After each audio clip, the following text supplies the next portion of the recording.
पुरानी गाड़ियां ईंधन न देने के फैसले पर दिल्ली सरकार ने यू टर्न ले लिया है। दिल्ली सरकार ने CAQM को चिट्ठी लिखी है जिसमें पुरानी गाड़ियों को पेट्रोल न देने के फैसले का विरोध किया गया।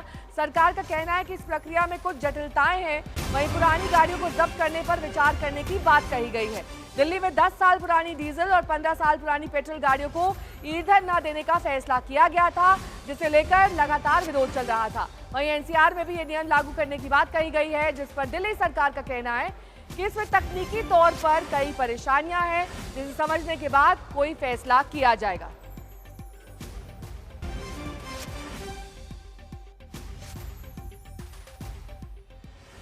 कुमार कुणाल मेरे सहयोगी इस वक्त तमाम जानकारी के साथ जुड़ गए हैं। कुमार, जिस फैसले पर दिल्ली सरकार की इतनी पीठ थपथपाई जा रही थी, उसी फैसले से यू टर्न ले लिया। अब कह रहे हैं कि पोल्यूशन के लिहाज से फैसला लेना चाहिए, ना कि गाड़ी कितनी पुरानी है इस आधार पर।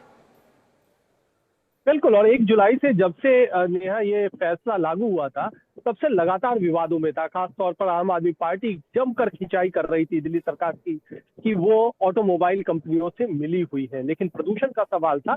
अभी जो फैसला लिया गया, फैसला नहीं कहिए इसको, मनजिंदर सिंह सिरसा जो दिल्ली के पर्यावरण मंत्री हैं, उन्होंने commission for air quality management CAQM जो है उसको चिट्ठी लिखी है, उसके चेयरमैन को, और कहा है क्या कि ये जो ANPR कैमरे हैं, ऑटोमेटिक नंबर प्लेट रीडिंग कैमरे, जिनसे पेट्रोल पंप पर गाड़ियों का नंबर प्लेट पढ़ा जाता है, और जो 15 साल से पुरानी पेट्रोल गाड़ियां हैं और 10 साल से पुरानी डीजल गाड़ियां, उनको ईंधन यानी पेट्रोल या डीजल नहीं दिया जा रहा है। अब इसको लेकर के बहुत ज्यादा क्रिटिसिज्म हो रहा था। कई लोग कह रहे थे कि हमारी गाड़ी तो बिल्कुल दुरुस्त है, फिर भी आप उसको क्यों ईंधन देने से मना कर रहे हैं, उसको क्यों खटारा बताया जा रहा है। तो अब उसको लेकर सरकार ने एक यू टर्न लिया है और कहा है कि जब तक NCR में ये पूरी योजना लागू नहीं हो जाती, तब तक इसको लागू करना सही नहीं होगा, क्योंकि लोग NCR में चले जाएंगे, नोएडा, गाजियाबाद, गुड़गांव, फरीदाबाद जाकर के पेट्रोल या डीजल ले लेंगे, तो ऐसा उपयुक्त नहीं होगा। इसलिए फिलहाल रोक लगाने की मांग की गई है,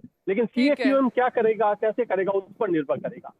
ठीक है, और इसी पर दिल्ली सरकार के मंत्री मनजिंदर सिंह सिरसा क्या कुछ कह रहे हैं, सुनिए। HSP जो हाई सिक्योरिटी रजिस्ट्रेशन प्लेट्स हैं, इनमें से भी जो जिन पे नहीं है उनको ये आइडेंटिफाई नहीं कर रहा।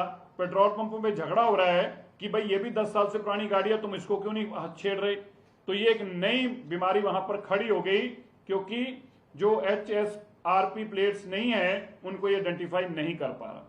इसके साथ ही इसमें एरर्स भी आ रहे हैं और इसकी इंप्लीमेंटेशन में दिक्कतें और चैलेंजेस भी हैं। हमने ये भी बताया कि किस तरह से गुड़गांव, फरीदाबाद और गाजियाबाद और बाकी NCR के अंदर भी ऐसा कोई कानून अभी तक लागू नहीं हुआ।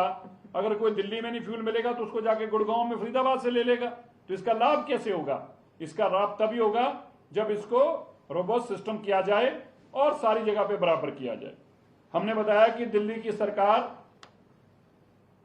पोल्यूशन के लिए बहुत तेजी से कदम उठाए हैं।